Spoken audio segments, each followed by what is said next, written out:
If an Otome isekai got turned into an Otome game, then its name could be Akuyaku Reijou は隣国のOutaishiに溺愛される or in English, Villainess is adored by the crown prince of the neighboring country or kingdom. But despite the promising premise and the Otome isekai trend, this game is a missed opportunity for the genre, though it could have been the chance for it to make a comeback. Akuyaku Reijou, how I'm now gonna call it, is the Otome adaptation of a famous light novel and manga of the same name that has sold over 1 million copies and still can be found in every manga store in Japan. The Otome isekai genre has been popular for a decade and got its revival with the second season of Hamafura, or the male-oriented The World of Otome Games is Tough for a Mob in 2022. Akuyaku Reijou could have followed this trend if they had seriously tried, but they didn't. Let's find out why Akuyaku Reijou itself is amazing, but the game is sadly a missed opportunity. The story of Akuyaku Reijou is similar to any other Otome isekai. The protagonist is reborn in an Otome game, but not as the heroine but as the villainess, and has to evade the bad endings to find her own happiness. Pretty cute idea, I totally get why this genre is popular. But the charming twist of this story is that our villainess doesn't have to fight for love so much. She got isekai'd in the Otome game she loved, the Ring of Lapis Lazuli, before she passed away in her previous life, and has been fighting to evade being sent into exile since she was reborn in that very Otome game as the villainess. Yet everyone so far followed the course of the Otome game. While she is engaged to the Crown Prince Hard Knight of the country Lapis Lazuli, 2 years ago the heroine of the Otome game, Akari, entered the scene and makes Hard Knight fall in love with her instead. Though our villainess used to love Hard Knight in the game, in reality he isn't the sweet prince she thought him to be, but he treats her coldly and unfairly. So she isn't so much afraid of the ending scene of the Otome game because Hard Knight will break off the engagement, but rather because she fears she is going to be exiled. But as the ending scene approaches and Hard Knight confronts her, demanding she is to leave the country, suddenly a sub-character, the crown prince of the neighboring kingdom, Marineford, Aquastide, steps in, defending Tiara Rose and proposing to her. And so the story of the villainess of the Otome game takes a different turn. The story of the game follows the story of the manga and novel, for the most parts pretty accurately. So I'd say it's even better if you haven't read the novels and manga, so you can just freshly enjoy the story. The game has 3 chapters you can all play right away. The first chapter takes place in the setting of the main Otome game. Our 2 lovebirds have to get together and debate pitfalls of the Otome game scenario. But honestly, there is not so much plot going on, and it's mostly lovey-dovey scenes between the two for 5 hours straight. Thus the romantic rivals, one being the heroine of the Otome game, the other being the fiancé Hard Knight, don't even stand a chance. Though he's voiced by the same voice actor as Masamune in No 9. What a shame, he behaves like a total prick in the first half of the chapter. The biggest drama and most dangerous things that happen in this chapter are that someone other than Aquastide wants to touch dear precious Tiara Rose, and he has to come to her rescue. Charming. I enjoyed his flirting and his expressions of love so much. I enjoyed getting to know these two, find out why he is so crazy in love with her, and just seeing both of them heavily in love. In the second chapter, we advance to the fan disc of the Otome game. And this time it's even harder for our villainess to escape the bad ends, as she tragically passed away before she was able to play the FD of her beloved Otome game. She only knows the name of the new heroine of the FD, and knows that her now fiancé Aquastide is the main love interest who is supposed to get together with the heroine. And here also the second male love rival enters the scene. The king of the forest fairies, Keith. And oh my god, he's such a sexy Ode-sama. I can't. Splendidly voiced by Suwabe Junichi. You might know from Rindo in Café Enchanté, or Van Helsing in Code Realize. Forest fairies are known to be whimsical, and so Keith just plays with Tiara and enjoys making Aquastide jealous. I mean, this behavior screams love interest in an Otome game. And in the fan disc of The Ring of Lapis Lazuli, he would actually be a love interest. More on that later. So obviously I enjoyed this chapter as well, seeing 2 hot characters fight over the MC. And lastly, chapter 3 is sadly the most plot-driven, trying to obtain the blessings of all 3 fairies of the country in order to become a worthy queen. Some blessings are more easily obtained, but especially the water fairy causes quite a turmoil that almost for a split second could drive Tiara Rose and Aquastide apart. But of course, their love is stronger than any magic in the world. While I enjoyed the first half of the chapter, the second was way too plot-driven for me. And the game didn't even end with a grand, lovely CG, but kind of lost itself in profanities and ended abruptly. Honestly disappointing.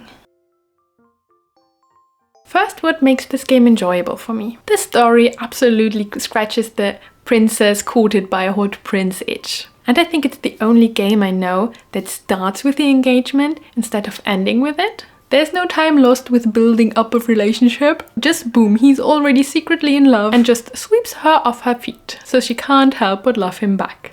And honestly, girls, could you resist someone like Aquastide, who finds everything you say and do adorable, could hug and kiss you all day, treasures every strand of hair, and wouldn't let anyone else touch you, let alone himself touch another woman? He reads all her wishes from her eyes, thinks she's sweeter than any sweets, and can never hold back hugging her. I personally was only interested in this game because of his voice actor, because he's voiced by the same voice actor who also voices Benki in Birushana, or Pashalia in Radiant Tail, or Alfred in Mistonia no Kibo. And his behavior and voice really made my heart flutter. I would just, like Tiara Rose, fall helplessly in love with him within seconds. I'm only a bit stumped that in the hot kiss scenes, we only hear her moans and not his. That's really, really sad.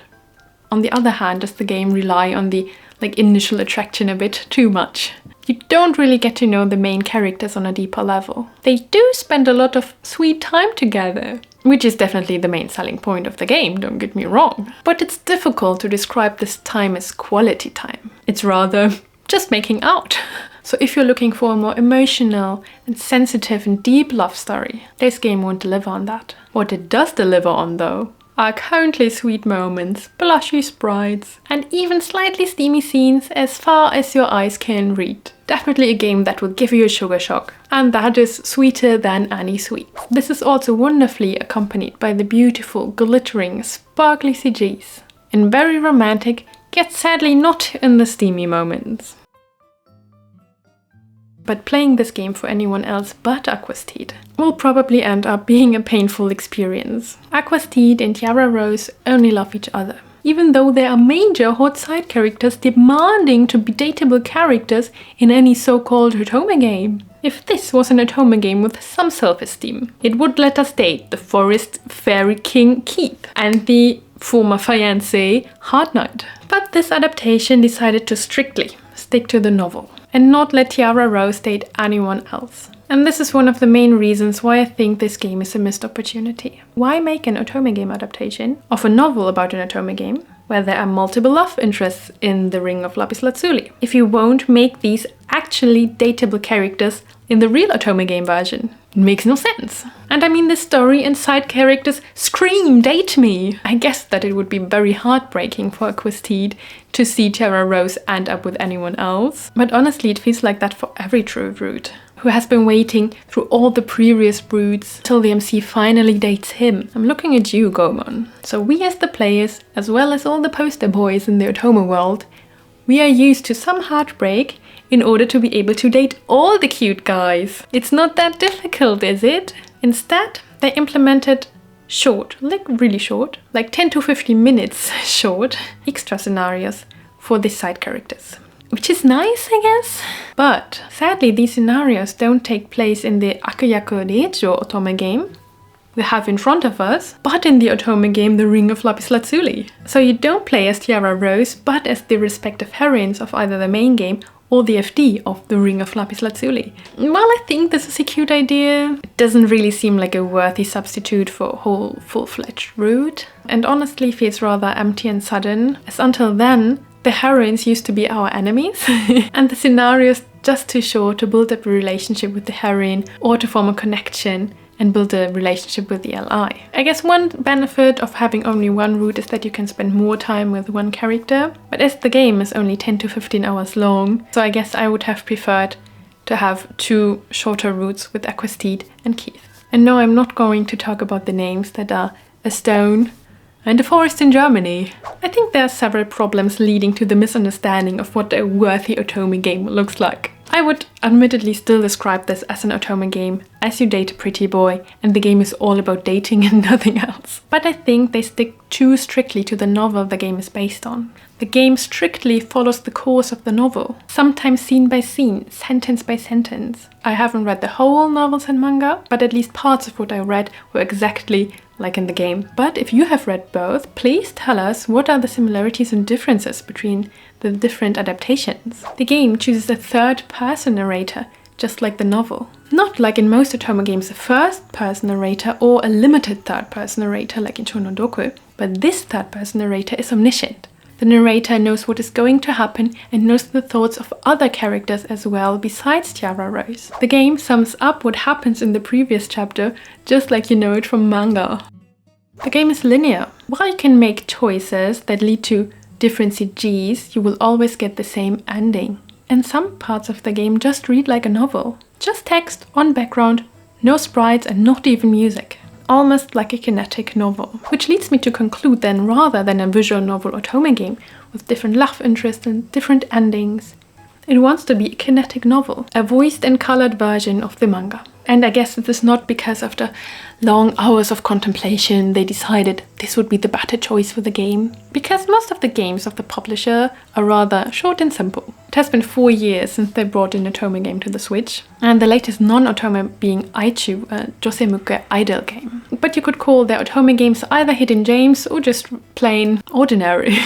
But I mean that in a good way. Just like Akuyaku Reijou, most of their Otome games take about 15 hours to complete, though they are way cheaper. Please make it cheaper and follow this simple but sweet formula. I do appreciate at times. And if you want to try a game, I'd recommend Kitty Love as it has the most positive reviews.